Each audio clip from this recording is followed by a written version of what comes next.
โอเคเนาะสบายดีทุกคนเด้อสบายดีเนาะสบายดีคนที่เข้ามาใหม่เด้อทุกคนเดี๋ยวเขาจะเริ่มเลยเด้อนะเขาจะเริ่มออกออเดอร์เลยนะในกราฟของ Bitcoin ได้ทุกคนเนาะบ่แม่นสุยได้วันนี้เขามาเทรดกราฟ Bitcoin เด้อเทรดกราฟ Bitcoin เนาะ BTC เด้อทุกคนเนาะมีแต่ว่าให้ทุกคนวิเคราะห์เบิ่งไปนำกันเนาะเบิ่งวอลลุ่มแล้วก็เบิ่งแท่งเทียนก่อนก็ทำว่าโอเคว่ากับบุปานใดเด้อนะแต่ก็เขามาเบิ่งก่อนนะเบิ่งว่าพฤติกรรมตลาดมันจะเป็นแบบใดเขาจะออกออเดอร์เด้อโอเค BTC เนาะเดี๋ยวออเดอร์ต่อไปเดี๋ยวเขาจะเดินออเดอร์ต่อไปทุกคนนะหาเงินลิ้นปีใหม่ก่อนทุกคนนะหาเงินลิ้นปีใหม่ก่อนว่าจะได้บ่ในโมงนี้ในหอมนี้นะกะขอให้มีกำไรซะทุกคนนะต้องการกำไรบ่หลายนะพอให้ได้ลิ้นสงกรานต์เนาะลิ้นสงกรานต์ซะเนาะ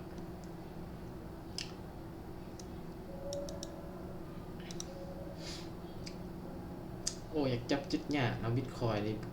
บ่มีจุดที่ว่าจะตีเส้นเลยเนาะตีเส้นนะครับในต้านนะเดี๋ยวเฮาตามเท่งเทียนเนาะตามเท่งเทียนก่อนสำหรับบิตคอยเด้อฮอตเทรดตามเท่งเทียนก่อนบ่เดี๋ยวเบิ่งกันเด้อเลยนี่กดราคาซื้อเนาะเอาเดือนแรกทุกคนนะเดี๋ยวเราตามซื้อก่อนประหนึ่งเนาะเขาส่วนแท่งเทียนก่อนเนาะหมายถึงส่วนแท่งเทียนคือเป็นแท่งขายเนี่ยจะกดซื้อเนาะเป็นแท่งซื้อจะกดขายเนาะเดี๋ยวเราลองส่วนแท่งเทียนเราเดือนนึงก่อนเราจะเบิ่งว่าโอเคพฤติกรรมตลาดในพร้อมเนี่ยมันเป็นแบบใดทุกคนนะถ้าหากว่ามันออกตามแท่งเทียนนะเราจะเบิ่งว่ามันจะปรับเป็นแนวโน้มเป็นเทรนให้เราได้หรือบ่เนาะขอให้มันขึ้นเจ้าเดือนแรกเขา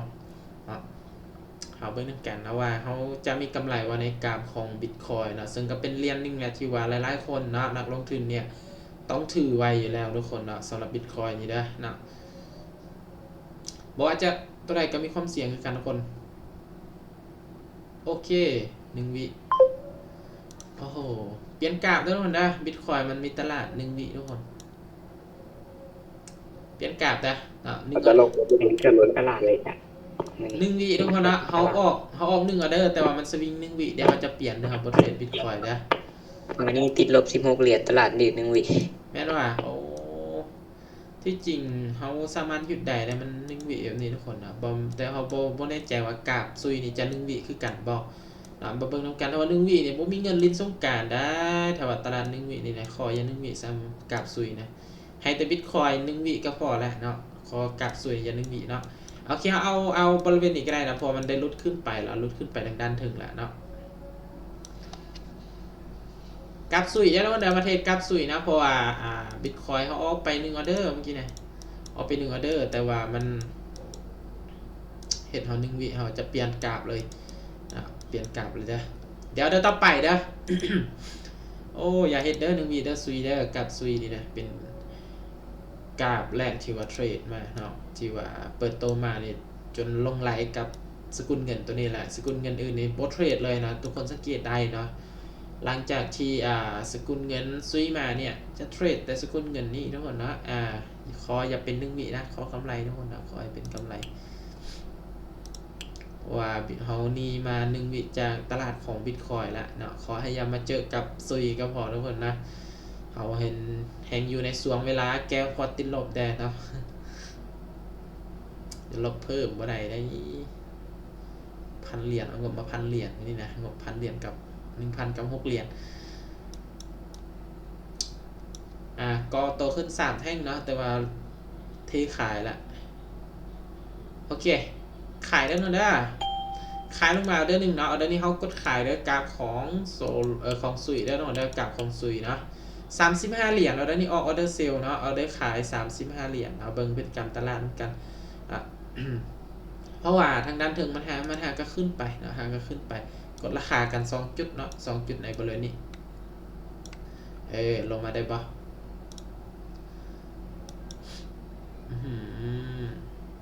ลงได้ปะแล้วซะ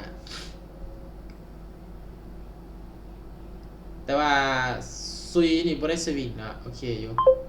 กับซุยบ่ได้สวิงเนาะแท่งเทียนมันยังเรียบเส้นทางถึงอาจารย์เนี่ยยังบ บ่ทันขึ้นไปฮอดทางด้านถึงแบบชัดเจนเถื่อนะยังออกได้ยากอยู่ทุกคนเอาบริเวณนี้นะโอเคเอามาโอเคปั๊มเงินเด้ออันนี้เป็น65เนาะการคูณเงินเฮาอันที่3แล้วเด้ตามซื้อเด้อเนาะตามซื้อ3อีกทันบ่เดี๋ยวตามเที่ยงก่อนทุกคนเนาะเพราะว่าเดี๋ยวเมื่อกี้ว่าขายมันบ่ลงนะเบิ่งว่าแสดงว่ามันแนวโน้มมันเป็นเทรดบ่เพราะว่าสังเกตแนวโน้มตามที่เฮาเบิ่งเนี่ยมันก็โตขึ้นอยู่ได้เนาะก็โตขึ้นอยู่เห็นเนาะแต่ว่าบริเวณนี้นี่เป็นไซด์เวย์เนาะในบริเวณนี้นี่ไซด์เวย์ทุกคนนะกรอบบริเวณนี้เป็นไซด์เวย์เนาะบริเวณนี้นะนี่โอเคเนาะนี่บริเวณนี้ไซด์เวย์แล้วเนาะในใครที่ยังบ่ทันเข้าใจตลาดไซด์เวย์เป็นแบบไหนเนาะ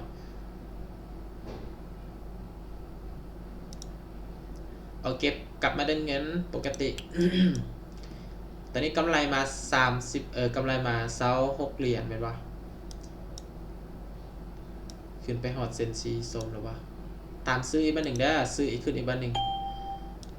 โอ้ขึ้นไปติดเนาะถ้าหากว่าตลาดเป็นเทรนนี่ขึ้นได้อยู่ทุกคนนะถ้าว่าเป็นเทรนขาขึ้นอยู่อันนี้จะบริหารมันจะขึ้นไปหาทางด้านเทิงนี้โอเคเบื้องการเดินเงินไปนำทุกคนเนาะการบริหารเงินไปนำเนาะทุกคนอยากเดินเงินแบบใดเนาะเดี๋ยวจะคูณให้แล้วก็เสียอู้อย่าต่ำโอ้โหเรียบร้อยทุกคนนะต่ำจะคูณแล้วก็บวกต้นทุนกำไรให้นะว่าอุ้ยโอเคเนาะดิได้วินเลยเนาะทุกคนการสวัสดิ์ถามได้ทุกคนนะว่าคอยมีงบ10เหรียญ15เหรียญไหนคอยเดินเงินเป็นเดี๋ยวแจ็คสิคูณและสิหารสิบวกสิลบให้ว่าเฉลี่ยแล้วเขาต้องเดินเงินเท่านี้ถ้าว่าเขาพลาดเขาต้องคูณแบบใดเดินแบบใดเนาะซึ่งการเดินเงินนี่สำคัญทุกคนเนาะคนที่สร้างกำไรได้เนี่ยก็จะเลือกเลี่ยงไปได้นะสำหรับการเดินเงินนี่นะตัวนี้เป็นตลาดไซด์เวย์ทุกคนนะเอาเดี๋ยวนี้ผ่านก่อนได้ผ่านก่อนนะไซด์เวย์ที่จริงอยากกดขายได้นะพอมันอยู่ใกล้โซนนี่เลยใกล้โซนที่ว่ามันเคยกดดันราคาขายบริเวณนี้นะทุกคนนี่นะมันเคยกดดันราคาขายในบริเวณนี้นะแต่กับแนวโน้มยังเป็นค่าขึ้นอยู่กันเลยว่าบ่มั่นใจปานใดเนาะผ่านก่อนเดี๋ยวเห็นบ่ทางด้านถึงนี้อาจจะเป็นแนวสูงสุดบ่เนาะยังมีทางด้านถึงนี้อีกทุกคนเนาะเดี๋ยวจุดที่ว่าแจ็คเทรดก่อนหน้านั้นตอนนี้เราอยู่ปัจจุบันนี้เอาบริเวณนี้เนาะบริเวณนี้สังเกตว่ามันจะบ่มีแท่งเทียนใดบ่สามารถขึ้นลุดโซนทางด้านถึงนี้ได้เนาะขายลงมาจ้ะเมื่อกี้วินแล้วเนาะโอ้ปิดขายเนาะโอ้ตาอาจารย์บ่ได้ออกคนเอาไปยังว่าอาจารย์อธิบายแล้วก็ลืมเบิ่งเวลาบ่ได้ออกได้พร้อมทุกคนนะอ่ะขายตึงบันหนึ่งเด้อขายตึงบันหนึ่งเนาะสึกว่าโอ้ถือว่าถ้าว่าเดินนี้ลุดมันลงมาได้เนี่ยสึกว่าโอ้ถือว่าแข็งแรงได้บริเวณนี้นี่ยามมีโอกาสที่ว่าจะก่อโตลงคือในอดีตนี่ก็เป็นไปได้ทุกคนนะเพราะอดีตนี่ก่อโตลงมาได้ก็ตกลงมาว่าโอเคทุบลงมายาวๆได้ปะยาโอ้โหทุบลงมาก่อนพอให้หูว่าแข็งแห้งแท้นะบริเวณนี้นะให้อยู่จังโอเคโอ้แข็งแห้งอยู่แล้วสังเกตมันก็พยายามขึ้นเนาะแต่ว่าทุบลงมาเนาะโอ้แข็งแห้งเลยเนาะแข็งแห้งอยู่ชัดเจนอยู่เนาะเพราะว่าลายจังหวะนี่พยายามทุบขึ้นแล้วพยายามทุบขึ้นนะแต่ว่าถือกดลงมาแสดงว่าแข็งแข็งฮะ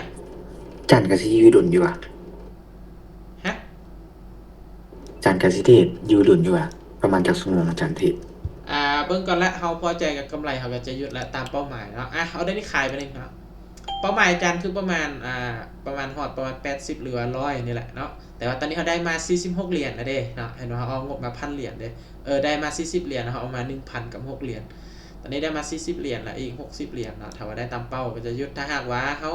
บ่ได้ตามเป้าเฮามีเป้าเสียเนาะเขาตลาดบ่ได้เฮาก็จะหยุดคือกันเนาะขึ้นไปต่ำแล้วมีโอกาสอยู่ขึ้นไปต่ำเซ็นที่ว่าแข็งแรงนี่ทุบบ่ปั๊บทุบบ่โอ้โหบ่ทุบทุกคนแต่ว่ามันก็สังเกตมันพยายามขึ้นในบริเวณนี้เราจะเห็นว่าหลายๆแท่งเทียนเนาะจะขึ้นไป มีไซส์ราคาและไซส์เทียนบริเวณนี้เลย แสดงว่ามันพยายามขึ้นเพื่อไปหาทางด้านถึงนี้ค่อนข้างหลายเนาะในบริเวณนี้นะเห็นปะโอเคเนาะปรับเงินทุกคนนะสังหารได้วันนี้นะขายแล้วนนเด้อขอขายตุ่มอีกวันหนึ่งเนาะหรือว่าจะไซเวย์วะไซเวย์เนี่ยมันจะสลับทันทีเลยลงมาในเมื่อแข็งแห้งแล้วนะโอเคเอามาเบิ่งเอาเดี๋ยวนี้ก็ถือว่าลงมาค่อนข้างงามอยู่ทุกคนมียังถามได้เด้อทุกคนเด้อเพื่อให้เป็นความรู้ให้กับคนที่ก็จะไม่ได้เข้ามาเหียนนำเนาะบางทีเขาคาเวียเพราะว่าอาจารย์อัดหน้าจออยู่ตอนนี้เนาะอาจารย์จะไปลง YouTube ส่วนตัวของอาจารย์เนาะเพราะว่า YouTube ส่วนตัวอาจารย์ได้เงินอะไรได้เงินจาก YouTube อะไรทุกคนเนาะผ่านเกณฑ์แล้วตัวเก่าพูดเนาะแต่ว่าปัจจุบันนี้ยังบ่ทัน จะอยากรู้ว่าคันตลาดไซเวย์เขาต้องควรกดออกออเดอร์นั่นเด้ สำหรับตลาดไซเวย์เด้อสลับตามเลยทุกคนนะสังเกตมันเป็นแท่งขายเขาตามซื้อเป็นแท่งซื้อเขาตามขายทุกคนเนาะบางทีมันจะออกแท่งคู่แล้วก็แท่งขี้ขนาดมันจะเป็นประมาณนี้เนาะเอาเดี๋ยวนี้ขายตามทุกคนเด้อขายต่อสำหรับตลาดไซเวย์นะถ้าว่าเขาสังเกตเบื้องก่อนว่าโอเคมันเป็นแท่งคู่หรือเป็นสลับสังเกตมันจะเป็นสลับเห็นไหมแดงเขียวแดงเขียวแดงเห็นไหมมันจะมีออเดอร์ผ่านออเดอร์หนึ่งอยู่ทุกคนนะเห็นป่ะไม่นี่บ่ทัน โอ้ก็ทันออเดอร์ให้จัน2 วิทุกคนนะสำหรับเทรนขาขึ้นเราตามซื้ออย่างเดียวเทรนขาลงเราตามขายอย่างเดียวนะวิธีเทรด เข้าใจด้วยตามเป้าแล้วนะ โอเคโอ้สุดยอดละเด้อสมเด็จเนาะตามเป้าละมีวินัยดีทุกคนนะคนที่เทรดเก่งก็คือคนที่เทรดแล้วมีกำไรแล้วก็สามารถถอนเนาะโอเคนะกับเงินนะคือเก่า มันสิบ่สลับเลยอาจารย์ การมีโอกาสนะตามสลับมึงเนาะสื่อได้แล้วเด้อเนาะสื่อขึ้น1 2แทง3ในแทงที่4เนาะแทงที่4เฮามาลุ้นน้ำกัน เดี๋ยว จะสลับได้หรือเปล่ามีโอกาสถ้าว่าเพียงกันแบบนี้มีโอกาสได้ทุกคนได้ใส่คำว่ามีโอกาสนะเพราะว่ามันสังเกตมันจะลงมาเพียงกันแบบบ่มีไส้เทียนเนาะทางด้านลุ่มมันก็มีโอกาสที่ว่าจะสลับได้ทุกคนสังเกตเขาเห็นบ่เฮามาเบิ่งก่อนขึ้นได้บ่ขึ้นได้บ่ไปก่อนอึดเบรกไว้ได้บ่โอ้โหปล่อยเบรกซ้ำเบรกหลุดซ้ำขึ้น1 วิปุ๊บเอ้ย ปฏิหารย์1 วิบ่มีซ้ำ บ่มีเลยเนาะปฏิหารย์ คูณเงินต่อได้เป็นออเดอร์ที่65เนาะโอ้มันยังก็ตัวลงแล้วออเดอร์นี่เบิ่งจากทรงคือสิเป็นขึ้นนะจ๊ะ เดี๋ยวอาจารย์ข้อขายได้เพราะว่าผมรู้สึกว่าตลาดกำลังก่อโตนะเพราะว่ามันพยายามขึ้นเอาบริเวณนี้ละลายแท่งเทียนนะมันบ่สามารถขึ้นได้แต่ว่าเบิ่งมันจะก่อโตลงบ่ถ้าว่าตลาดเป็นเทรนเนี่ยมันมีโอกาสลงได้ทุกคนนะถ้าว่ามันปรับเทรนลงขนาดลงมาได้บ่ถูกได้บ่ถ้าว่าลงได้ในตลาดเป็นเทรนทุกคนเป็นแนวโน้มเทรนลงเลยนะเบิ่งกันลงมาได้บ่ลงตามแนวโน้มได้บ่วิสุดท้ายจังได๋บ่มีวีเวลเลยโอ้โหสิได้คูณเงินหนักแล้ววันนี้นะผ่าน3 ไม้แล้วทุกคนจะได้คูณเงินหนักได้วันนี้นะเมื่อกี้65จะไป135เดี๋ยววันนี้เด้อโอ้บ่ว่าจะเป็นแนวโน้มหรือว่าจะไซด์เวย์ทุกคนนะถ้าว่าไซด์เวย์นี่ก็มันจะไปตามกรอบนี่เลยนะไปตามนี้เลยเดี๋ยวอันนี้ผ่านก่อนนะเดี๋ยวเราผ่านเบิ่งก่อนเพราะว่ามันเข้ายากเลยทุกคนนะส่วนนี้เห็นป่ะส่วนท้ายก็ยังดีดเปลี่ยนราคาเนาะมันเข้ายากในหนึ่งด้วยเดี๋ยวเบิ่งไปก่อน